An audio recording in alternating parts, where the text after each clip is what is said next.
에베소서를 이제 왜 선택했는가라는 것부터 좀 출발을 하면 좋을 것 같아요. 우리가 이제 공동체로 모여서 또 교회가 되어지기로 결정하고 난 이후에 성경 중에서 우리가 마태복음을 선택하고 마태복음을 계속 묵상해 나가기 시작했어요. 실제로 마태복음은 우리 교회가 세워지는 어떤 하나의 터가 되었죠. 그러니까 마태복음을 강해하고 또 우리가 함께 나누는 가운데 교회가 되어지기로 결정되어졌고 또한 어떤 교회가 될 것인가에 대한 고민들이 그 안에서 세워졌다고 저는 믿습니다. 자, 그래서 어쨌든 우리가 설립 예배를 드리고 이제는 공동체에서 빌리버스 반석이 교회가 된 거죠. 그러면 이제 교회가 된 우리에게 하나님께서 말씀을 통해서 주시는 이야기가 무엇일까에 대해서 계속 질문할 수밖에 없었어요. 왜냐하면 제가 맡고 있는 것은 이 말씀을 전하는 거기 때문에 그런데 자분이 의도적으로 이 에베소서를 제가 선택했습니다. 처음에는요. 왜냐하면 교회론에 관한 이야기를 우리가 좀 나눌 필요가 있는데 성경 가운데서 교회론에 관해서 다루고 있는 책을 꼽으라면 이제 에베소서가 그 손가락 안에 들어가는 책이기 때문에 이제 교회가 되었으니까 교회에 관한 교회론을 에베소서를 통해서 같이 나눠보면 어떨까라는 생각에 에베소서를 선택을 했어요. 그리고 뭐 특별히 이제 지난 몇 주간 동안 틈틈이 에베소서를 정말 셀 수 없이 많이 읽었던 것 같아요. 그래서 이 에베소서를 통해서 하나님께서 우리 공동체에 주려고 하시는 메시지의 큰 뼈대가 무엇인지를 알고 싶어서 계속 질문한 거죠. 하나님, 에베소서가 우리 공동체에게는 어떤 의미로 다가가야 되겠습니까를 물었고, 그리고 깨닫게 된 결론이 있어요. 그건 뭐냐면 에베소서는요, 교회론에 관한 책이지만 이런 정의 좀 위험하긴 한데 에베소서는 교회 성장에 관한 책이라는 거예요. 에베소서가 다루고 있는 것은 교회 성장에 관한 이야기입니다. 그래서 이제 우리는 몇 주에 걸쳐서 교회 성장에 관한 이야기를 나누려고 해요. 자, 이렇게 얘기를 하면 여기까지만 들으면 또 이것만 잘라서 들으면 마음이 불편한 사람들이 생길 겁니다. 있으면 사실은 좋겠어요. 왜냐하면 드디어 이제 우리 목사님이 본색을 나타내는구나. 그렇게 뭐 숫자는 상관없다. 몇 명이 모이는 게 중요한 게 아니라 모여있는 사람들이 어떠한 자들인가가 진짜 중요하다라고 계속 1년 동안 얘기하더니 교회가 딱 되고 나니까 첫 번째 시리즈 얘기하면서 교회 성장해야 된다 이 얘기를 한다라고 이제 불편함을 느끼시는 게 필요해요. 결국 뭐 저 목사 교회 사이즈 키우는 게 목적이었네라는 이제 이야기를 하게 되는 거죠. 그런데 하나의 주제에 대해서 우리가 다른 여러 가지 의견이 존재하는 것은 저는 좋다고 생각을 합니다. 그리고 그 논의를 통해서 다듬어지고 발전되기 때문이긴 한데요.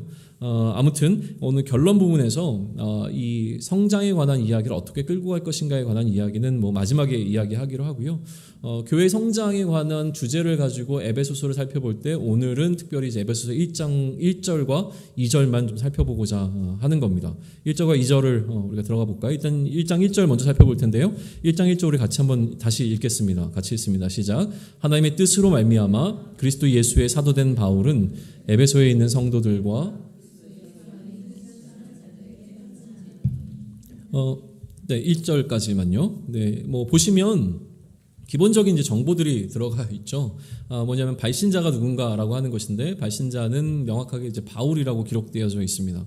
뭐 바울은 우리에게 너무나 친숙하고 익숙한 사람이기 때문에 부가적인 설명이 필요하지는 않을 것 같지만 그래도 한번 우리가 좀 정리하는 의미에서 간단하게만 짚고 넘어간다면 예수님, 그러니까 연도는 사실은 딱 정확하지는 않아요. 학자들마다 해석하는 그 뭐 방식이 있기 때문에. 그런데 어쨌든 예수님이 죽으시고 부활하셔서 승천하시고 난 이후에 뭐 1, 2년 혹은 3년 그 내에 바울의 회심 사건이 일어납니다. 원래는 이제 그리스도인들을 핍박하는 자였다가 어느 순간 회심을 하게 되고 회심 이후에 사도행전은 이제 바울의 특별히 뭐 6가지의 좀 주목을 하면서 기록을 바울의 그 뭐라 그러지? 그 이후에 이제 삶을 기록해 나가는데 바울이 3번에 걸쳐서 예루살렘을 방문했고 또 3번에 걸쳐서 선교 여행을 떠나게 됩니다. 이것에 관한 기록들을 통해서 그 이 과정 가운데 어떤 일이 있었는지를 좀 밝혀주고 있죠. 3번의 선교 여행을 떠나는 그 1차, 2차, 3차 가운데서 물론 2차 때도 잠깐 들렸습니다만 3차 선교 여행을 갔을 때 이 에베소라고 하는 지역에 바울이 꽤 오랜 기간 동안 머물게 되어집니다.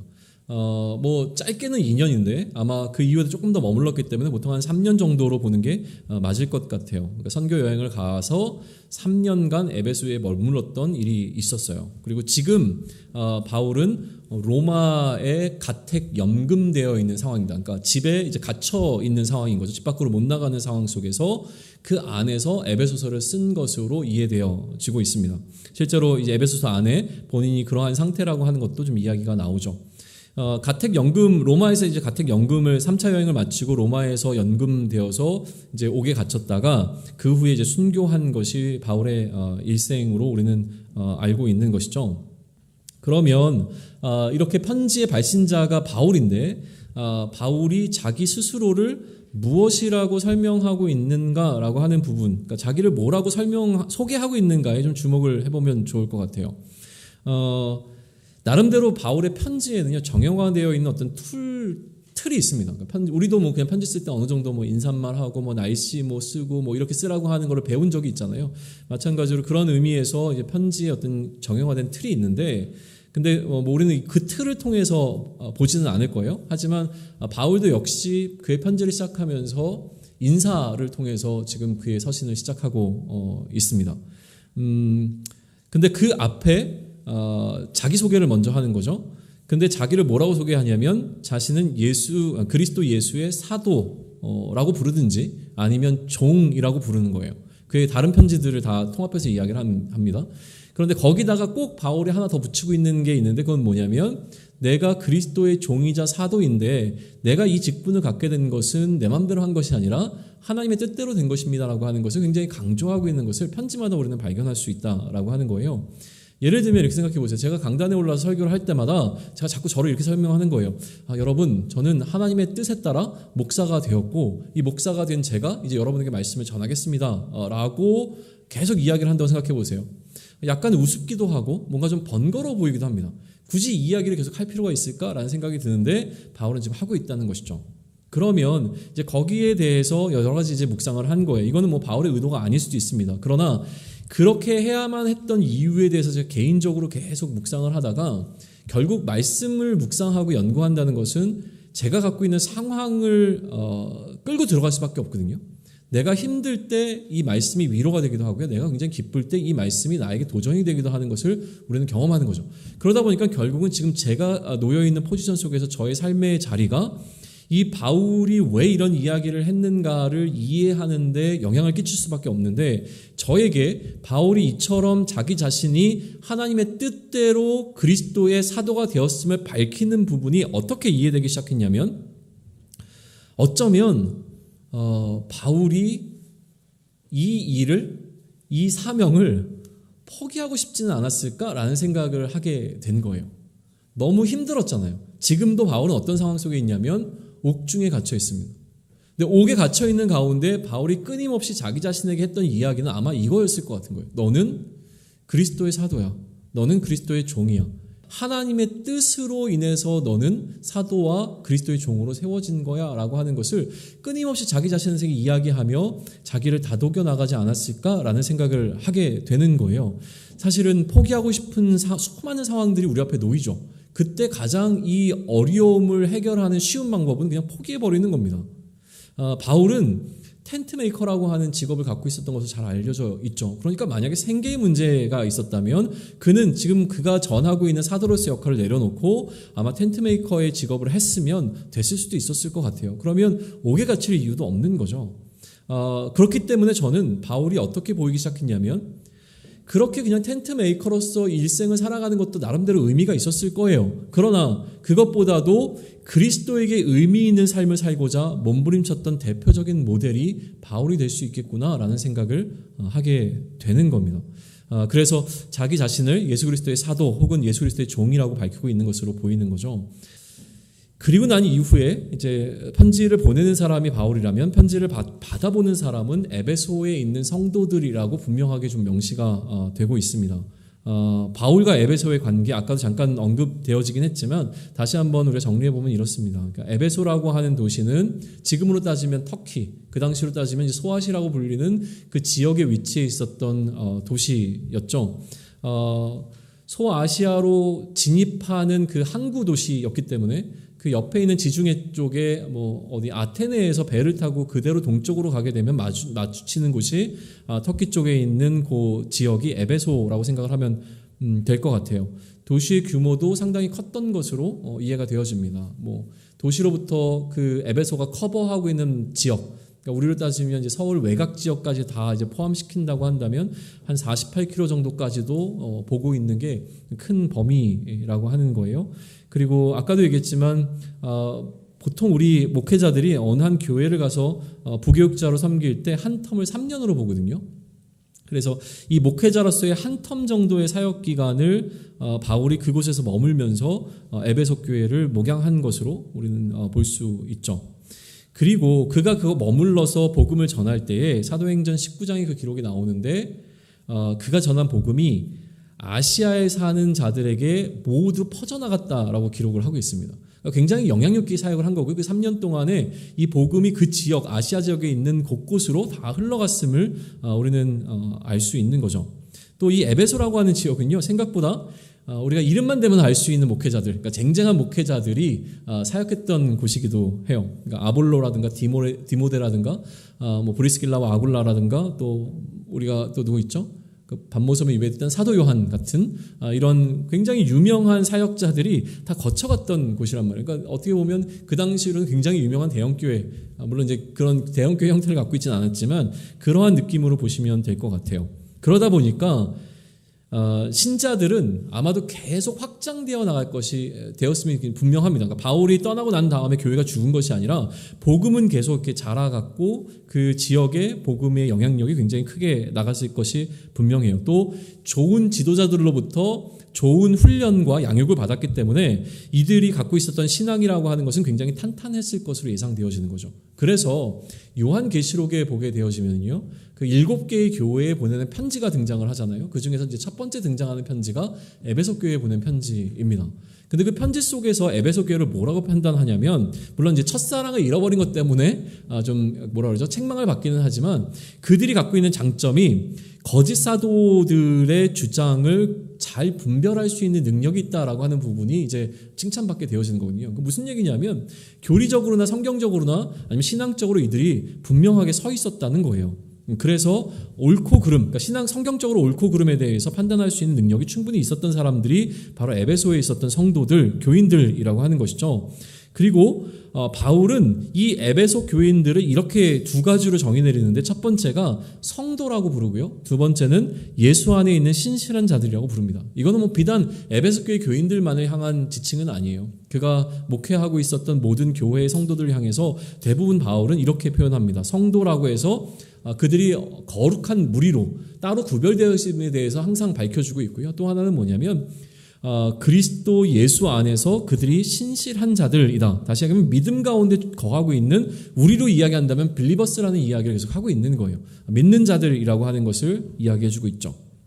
그러면 이런 궁금함이 들어오는 거예요. 바울은 그가 목회했던 교회들을 보내면서 그 교회에 있는 멤버들을 첫째는 성도라고 부르고 두 번째는 그리스도 안에서 신실한 자들이라고 부르고 있다는 거예요. 그럼 만약에 바울이 우리에게 이 빌리버스 반석이 교회에게 편지를 쓸 때 우리를 과연 이 정의대로 부를 수 있겠는가라고 하는 것을 생각해 보는 것이 에베소서라고 하는 이 서신을 펼치면서 우리가 우리 스스로에게 던져볼 수 있는 첫 번째 질문인 것 같습니다. 저는 누군가가 우리 교회에 편지를 쓸 때 우리를 향해서 빌리버스라고 불러주는 게 참 좋을 것 같아요. 그냥 우리가 갖고 있는 타이틀이기 때문에 불러주는 것이 아니라 빌리버스가 갖고 있는 그 의미 때문에 그런 것이죠. 이거는 예수를 그리스도로 믿는 자들이라고 하는 의미를 담고 있습니다. 그러니까 사람들이 우리를 정의 내릴 때 뭐라고 불러주기를 원하냐면, 쟤네들은 예수님을 그리스도로 믿고 있는 자들이야 라고 바라봐주고 인정해주고 믿어준다라고 하는 것만큼 중요한 것은 없다라는 생각이 드는 거예요. 자, 그리고 난 다음에 이제 바울의 인사가 등장하는데, 바울의 인사가 이제 2절입니다. 우리 2절 함께 좀 읽을까요? 같이 읽습니다. 시작. 하나님 우리 아버지와 주 예수 그리스도로부터 은혜와 평강이 너희에게 있을지어다. 이것도 마찬가지로 앞에 바울이 자기 자신을 소개하고 에베소 성도들을 이제 부를 때에 했던 이게 하나의 형식으로 보게 되면 굉장히 뭐라 그럴까요? 드라이하게 느껴질 수 있는 부분이에요. 왜냐하면 많은 서신에서 바울은 이러한 인사를 하고 있기 때문에 그렇죠. 그러니까 굉장히 형식적인 인사처럼 느낄 수도 있는 부분이지만 아까와 마찬가지로 우리는 여기에 조금 더 의미를 더 부여해 보면 좋을 것 같습니다. 왜 바울은 계속 이런 형식에 짜여져 있는 방식으로 인사를 하고 있는가라고 했을 때 그런 형식이라고 비판하거나 비난하게 되면 문제가 되지만 그게 아니라 그만큼 거기에 중요한 의미가 담겨 있지 않았을까라고 하는 것으로 이해해 보려고 한다면 그 안에서 주시는 메시지가 반드시 있을 거라고 믿기 때문이에요. 기본적으로 은혜와 평강은 어떻게 알려져 있냐면 헬라 문화와 유대 문화가 섞여 있었던 그 당시의 문화권 속에서 그냥 자연스럽게 할 수 있었던 인사라고 좀 이해되어지는 편입니다. 은혜라고 하는 것은 카리스이죠. 이게 이제 헬라식 인사라면 유대식 인사인 평강은 샬롬이죠. 그러니까 그 당시에 그러한 방식으로 지금 인사를 하고 있는 거예요. 너에게 은혜와 또 샬롬이 있으면 좋겠다라는 인사를 한 거죠. 지금 커뮤니티 룸이라고 우리가 부르고 있는 사실은 부엌이죠. 부엌이고 이제 거기에 테이블이 있는 공간인데 이 커뮤니티 룸이 완성되면 좀 자주 만날 수 있으면 좋을 것 같아요. 제 목회 철학이 사실은 이 예배당에 담겨져 있지 않고요. 그 공간에 담겨 있습니다. 그러다 보니까 여기보다 훨씬 더 많이 신경을 쓰게 된 게 우리 커뮤니티 룸이에요. 왜냐하면 제가 저에게 목회를 경험하는 가정 가운데 하나님께서 주신 참 따뜻한 마음은 뭐였냐면 밥상 공동체로 모일 때가 가장 좋았던 것 같아요. 예배의 자리에서 만나는 것도 굉장히 의미 있고 좋습니다. 그러나 우리 같이 밥을 먹는 그 자리에서 함께 이야기를 나눌 때 두 가지를 경험하는데 하나는 뭐냐면 서로의 부족함을 나누는 거예요. 내가 약한 부분들이 있거든요. 그런 부족함들을 나누면서 서로 격려가 되어집니다. 그러면서 그 부족함을 하나님께서 채워주시길 서로 바라죠. 이게 은혜인 것 같아요. 그리고 그 자리에서 아픔도 나눠집니다. 내가 이것 때문에 요즘 속상해요. 이것 때문에 힘들어요. 라는 이야기를 나누게 되는데 그때 우리가 그 자리에서 그 이야기를 나누면서 바라는 건 뭐냐면 샬롬을 바란다라고 하는 거예요.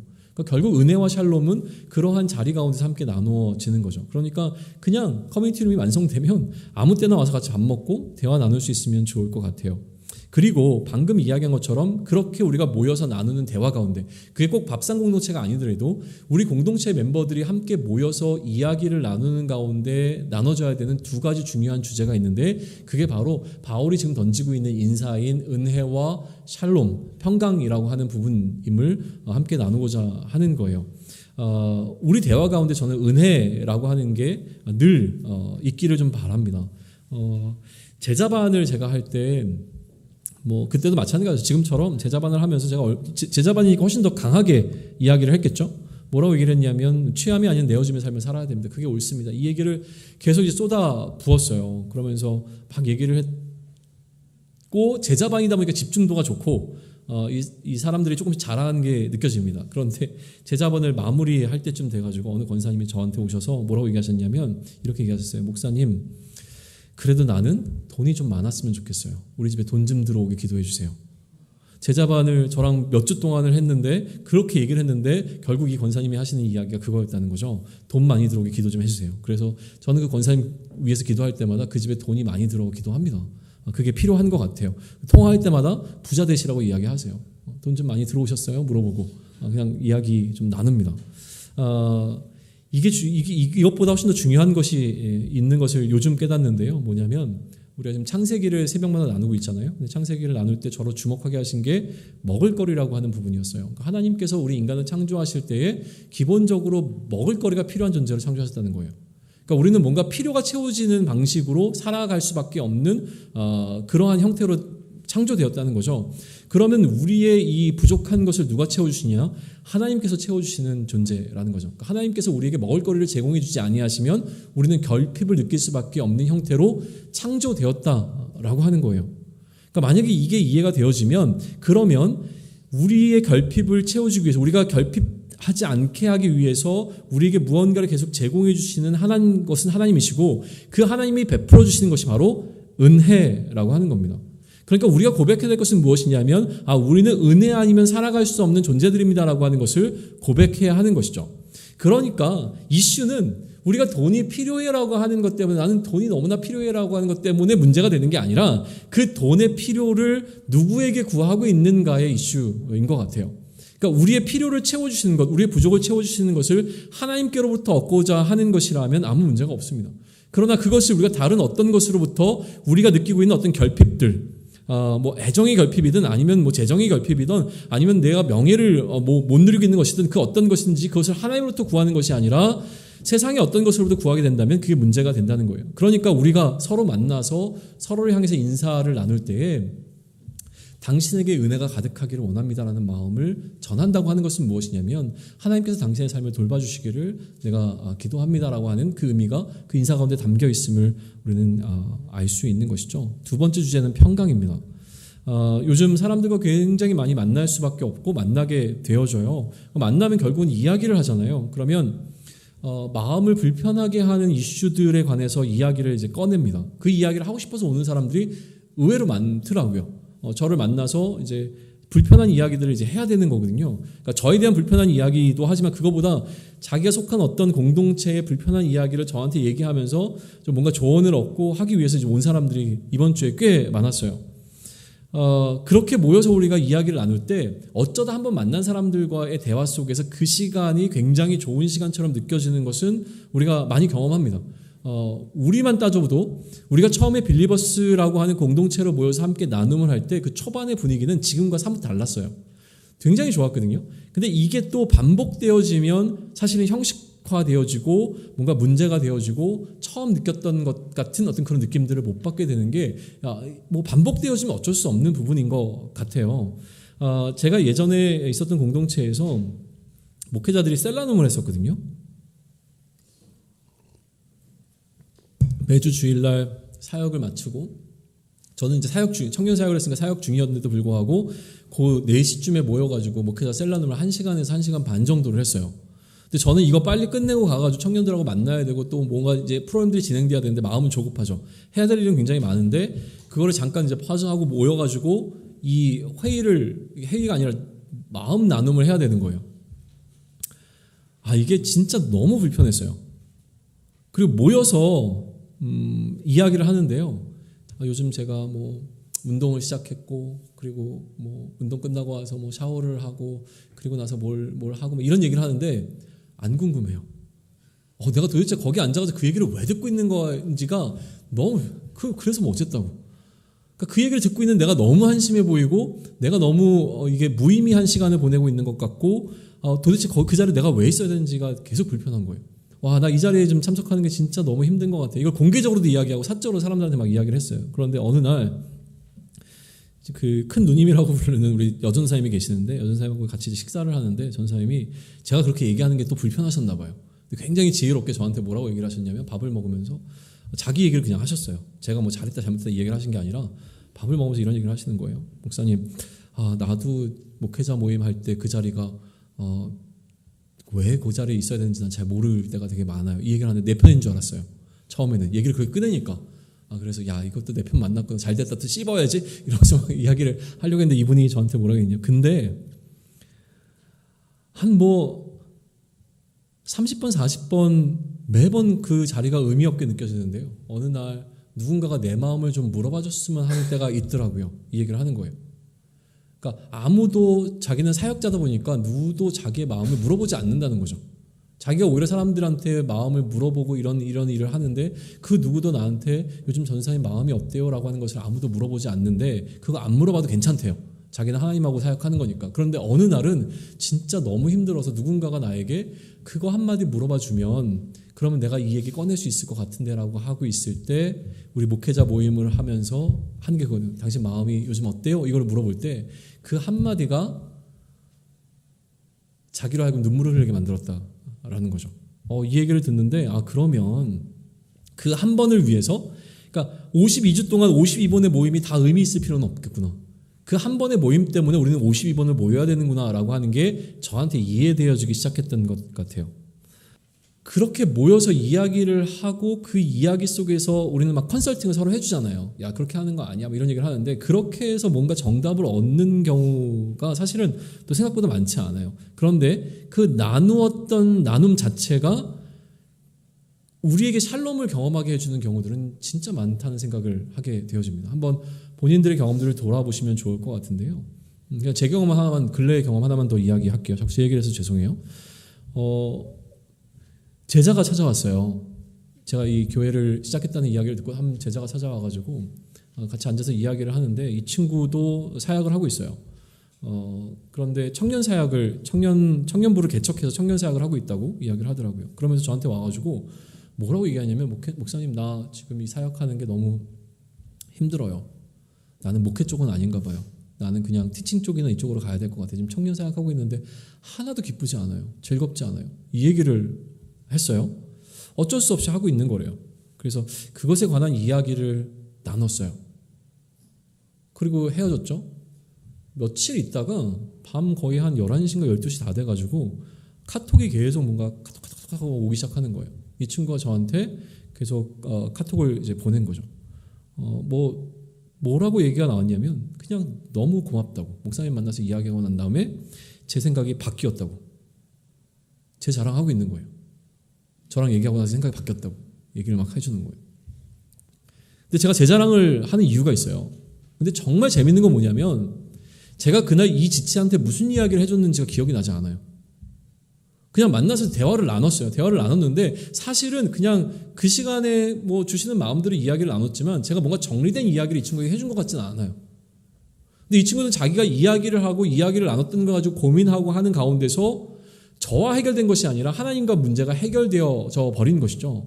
그러니까 해법은 제가 뭘 이렇게 제시해 주는 게 아니라 그런 이야기를 나눌 때 그 상대방에게 하나님께서 샬롬을 주시기를 축복해 주는 것이구나 라는 생각을 하게 된 거죠. 결론을 좀 맺겠습니다. 오늘 뭐 메시지를 이렇게 우리가 나누기는 쉽지는 않아요. 그러나 저는 두 가지로 정리해 보면 좋겠는데, 첫 번째는 무엇이냐면 우리는 이제 교회가 되었고 교회 공동체가 되어집니다. 그런데 우리가 이 교회를 계속 이어가려고 한다면 우리에게 가장 첫 번째 중요한 것은 무엇이냐면 우리의 정체성이 분명해야 돼요. 아직 안 나와도 돼요. 내가 미안해요. 왜냐하면 제가 결론이라고 해놓고서 보통 또 1시간 정도 설교하고 그래요. 미안해요. 빨리 끝내야지. 자, 어디까지 했죠? 이제 결론을 맺으면 좋겠는데, 첫째는 우리 정체성이 분명히 해야지 공동체가, 이 교회가 계속 갈 수 있겠다는 생각을 하는 거예요. 몇 가지 중요한 이슈들이 등장했습니다. 뜻대로 보내심을 받아서 구별되어져서 되어진 그 정체성에 관해서 이야기를 했어요. 그러니까 무슨 얘기냐면 바울은 내가 누구인지, 그리고 자기가 편지를 보내는 그들이 누구인지에 대한 정체성을 분명히 하면서 시작합니다. 그러면 우리가 에베소서를 지금 펼치고 읽기 전에 우리의 정체성을 먼저 분명히 할 필요가 있습니다. 우리는 누구인가? 우리는 교회로 모였는데 우리 정체성이 무엇인가? 라고 하는 것을 분명히 하실 필요가 있다라고 하는 겁니다. 우리는 다른 것 때문에 모인 공동체가 아니에요. 우리는 빌리버스가 되기 위해서, 빌리버스이기 때문에, 빌리버스가 되기 위해서라기보다 빌리버스였는데 빌리버스답게 살지 못하고 있는 나의 모습을 보고 좀 더 빌리버스로 살아가고 싶은 마음이 있어서 모인 것이 우리라고 하는 거예요. 그러면 빌리버스로 살아간다는 것은 과연 무엇인가에 대해서 우리는 고민해 왔고, 거기에 결론으로 도달한 부분이 어디였냐면 빌리버스로 살아간다는 것은 복음적 가치를 따라 사는 삶이라고 우리는 정의를 내린 겁니다. 복음적 가치를 따라 살아간다는 건 뭐였죠? 그리스도에게 의미 있는 방식으로 살아가는 것이 우리가 살아가는 삶의 방식이라고 정의 내려진 거예요. 그러면 이 정체성에 동의가 되어지지 않으면 우리는 앞으로 공동체를 이뤄갈 수 없습니다.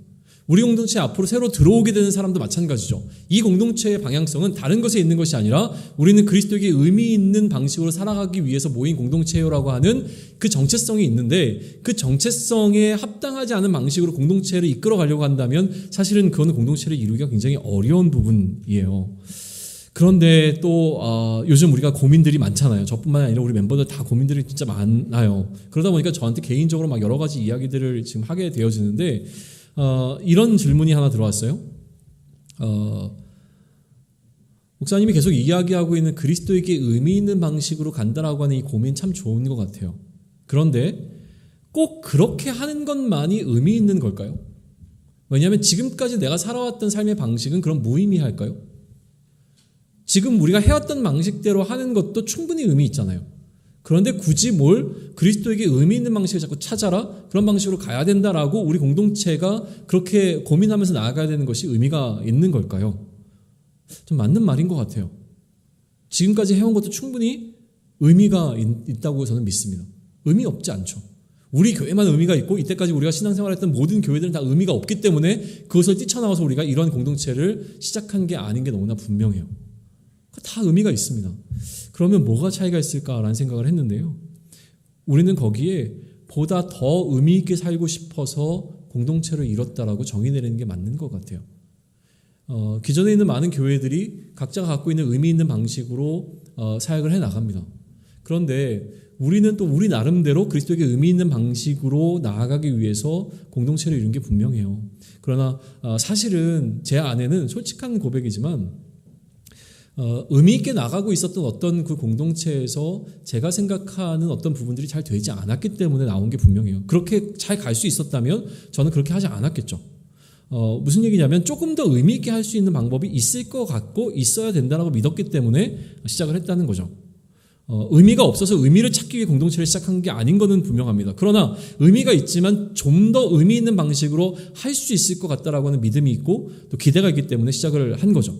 자, 여기에 우리가 지금 합의가 되어서 나가는 게 중요해요. 그런데 어느 순간 우리에게 이 더 의미 있게 할 수 있는 건 없을까라는 것을 자꾸 질문하다가 우리 안에 피로도가 느끼게 되면 그때 또 공동체는 무너질 것 같다는 생각을 하게 되는 거예요. 이 정도면 충분한 거 아니야? 뭘 더 해야 돼? 라는 생각이 이제 들어오게 되는 거죠. 그러면 그냥 그만하자. 여기까지만 하자. 그리고 더 하는 게 무슨 의미가 있겠어? 라는 생각이 들어오는 순간 우리 교회는 흔들리기 시작할 게 너무나 분명해 보인다는 거예요. 자, 이게 첫 번째였고요. 두 번째는 뭐냐면 아까 인사인데 인사를 통해서 우리가 서로를 바라보는 시선에 대해서 다시 한번 정리를 하면 좋을 것 같습니다. 첫 번째는 무엇이냐면 은혜가 없으면 살 수 없는 존재라고 하는 것을 우리가 서로가 알기에 서로를 바라볼 때마다 은혜 주시길 기도해주는 기도해주는 공동체이길 바란다는 거예요. 또 하나는 샬롬을 위해 기도해주는 공동체이길 바란다는 거죠. 이게 정말로 우리가 우리 서로를 바라보면서 우리의 시선 가운데 이 두 가지가 담겨 있는가를 질문한다면 참 부끄러워요. 우리라고 자꾸 얘기해서 저한테 익숙한 건 뭐냐면 굉장히 부정적인 뉘앙스를 갖고 있는 거예요. 예를 들면 이거예요. 은혜라고 할 때 어떻게 사용하냐면 저 친구에게 하나님께서 은혜를 풍성히 내려주세요라고 이야기를 하기보다 저한테 익숙한 거는 진짜 저한테 익숙한 거예요. 저 친구 은혜 좀 받아야 되는데 라는 이야기를 훨씬 더 많이 사용한다는 거예요. 저 친구 은혜가 없어서 저래. 복음을 깨닫지 못해서 그래. 은혜 좀 받아야 되는데. 이런 뉘앙스를 자꾸 사용한다는 거예요. 그러나 지금 바울이 에베소 교회를 향해서 니네가 지금 복음을 모르고 은혜를 깨닫지 못해서 그 모양 그 꼴이라고 이야기하고 있는 것이 아니라 뭐라고 얘기냐면 그냥 하나님께서 너희에게 은혜를 풍성히 주시기를 이렇게 인사하고 있다는 거예요. 그러니까 그게 필요하지 않을까라는 생각을 하는 거죠. 샬롬도 생각해보니까 그래요. 삶이 우리 다 바쁘다 보니까 다른 사람을 걱정해 주는 게 쉽지 않습니다. 내 삶이 힘들어요. 나도 지금 샬롬을 못 누리고 있는데 누구의 샬롬을 내가 걱정해 줄 형편이 되겠어요. 그러니까 늘 다른 사람 생각이 잘 안 들어요. 그런데 그 와중에 내가 정말 사랑하는 사람들은 떠오르더라는 거예요. 내가 너무 힘들어도 이 힘들 때에 나처럼 힘든 어떤 사람이 또 떠올라요. 그러니까 인위적이지 않고 굉장히 자연스럽게 내 마음속에 그 친구 요즘에 그렇게 힘들다고 했는데 어떻게 지금 하고 있지? 아버지가 굉장히 아프시다고 했는데 그 아버지는 좀 어떻게 되셨을까? 그것 때문에 이 친구는 지금 어떻게 하고 있을까? 이게 너무나 자연스럽게 떠오르면서 하나님께 간구하게 되죠. 이 친구의 하나님 샬롬을 누릴 수 있게끔 해주세요. 그 문제를 해결해 주세요. 라고 하는 기도가 자연스럽게 일어난다라고 하는 거예요. 그런데 오히려 이 공동체에 왔더니 서로 때문에 마음의 평안이 사라지는 거 얼마나 많이 경험합니까? 오히려 마음이 많이 상하는 건 교회 안에서 일어나는 일 때문에 우리는 여기서 평안을 얻고 샬롬을 누리고 돌아가기보다 교회 안에서 일하다가 서로 틀어지고 마음 아프고 맨날 모여서 목회하다 보면 찾아오는 사람들이 대부분 목사님 이러면서 찾아오는 사람들이 대부분은 뭐냐면 관계의 불편함 때문에 오는 거예요. 나 저 집사님이랑 도저히 일 못하겠어요. 나 쟤 때문에 일 못하겠어요. 나 이제 이 상태로는 더 이상 못 가요. 이 얘기를 하는 거를 다독이는 게 목회의 정말 거의 한 70% 이상은 다 되는 것 같아요. 교회 안에 샬롬이 과연 존재합니까? 우리 공동체 안에 은혜가 가득하고 샬롬이 가득한 것이 무엇인지에 대해서 질문을 던진다는 거예요. 자, 에베소서가 우리 앞에 놓여 있습니다. 우리가 던져야 되는 것은 세 가지입니다. 나의 정체성은 어떤가이죠. 이거를 점검하고 에베소서에 들어가야 됩니다. 두 번째는 우리가 정말로 이 이야기를 나누는 동안, 우리가 이 교회에 관한 이야기를 나누는 동안 교회 멤버들을 향한 우리의 시선이 계속 은혜와 샬롬이라고 하는 이 두 가지에 집중할 수 있겠는가라는 걸 묻는 거예요. 그게 지금 첫 번째 바울이 우리에게 던지는 이 인사 가운데 담겨있는 메시지라고 저는 생각을 합니다. 앞으로 시리즈의 방향을 소개하고 이제 진짜 마칠 거예요.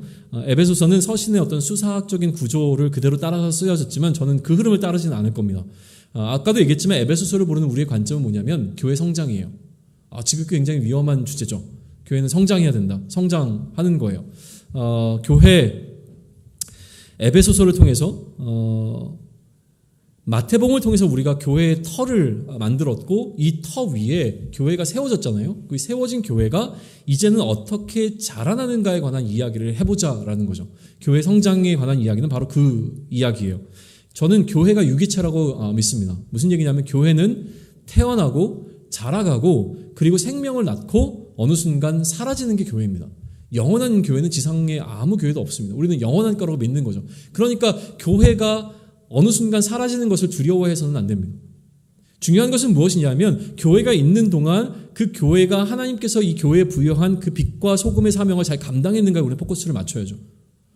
그러니까 하나님께서 우리에게 사명을 주시는 동안 우리는 사명을 잘 감당하며 나아가면 되는 거예요. 그렇다면 교회는 태어났고 지금 이 빌리버스 반석의 교회는 태어났고 이제 필요한 것은 자라는 겁니다. 자라가야 할 거예요. 그러면 우리는 이제 그 자라남이라고 하는 성장에 관한 정의를 에베소서를 통해서 이야기를 나누게 될 겁니다. 분명한 건 수적인 성장을 이야기하는 것은 아닐 게 너무나 명백하잖아요. 그걸 추구하는 공동체가 아니니까요. 그런데 자꾸 사람들은 계속 여기에 관심을 둬요. 우리 스스로도 그렇고 또 어떤 의미에서는 필요도 느껴집니다. 뭐냐면 이런 거예요. 여전히 사람들은 자꾸 우리한테 물어봐요. 처음에 대놓고 물어보지 않아요. 한참 이제 교회 요즘 어때요? 목사님 뭐 잘하고 있어요? 뭐 이런 얘기 하다가 갑자기 마지막에 뭐라고 물어보냐면 그래서 요즘 몇 명 모여요? 이거예요. 이게 너무 궁금해요. 사람들이 우리가 얼마나 모이는지가 너무 궁금한 거예요. 그걸로 이제 평가하는 거죠. 잘 되고 있구나, 잘 안 되고 있구나. 많다고 얘기하면은 그래요. 근데 요즘 제가 그 모임 나가잖아요. 그 모임에 지금 몇 주 나갔는데 서로 자기 교회에 대해서 깊이 있게 나눌 수 있는 시간들이 없었어요. 뭐 얘기를 그냥 하는 거예요. 얘기를 하는데 다 고만고만한 사람들이 개척한 사람이 그 중에서 한 절반, 우리 9명, 이 조가 9명인데 그 중에 한 뭐 4-5명이 개척한 사람들이에요. 막 이야기를 나누고 이제 서로 개척을 했으니까 이야기도 잘 통하고 막 서로 격려도 해주고 이야기를 다 나눴어요. 지난주에 만났거든요. 근데 어느 한 분이 막 제가 뭔가 얘기를 할 때마다 약간 이런 뉘앙스예요. 목사님 잘 될 겁니다. 되게 막 힘이 나요. 목사님 됩니다. 되더라고요. 막 얘기하는 거예요.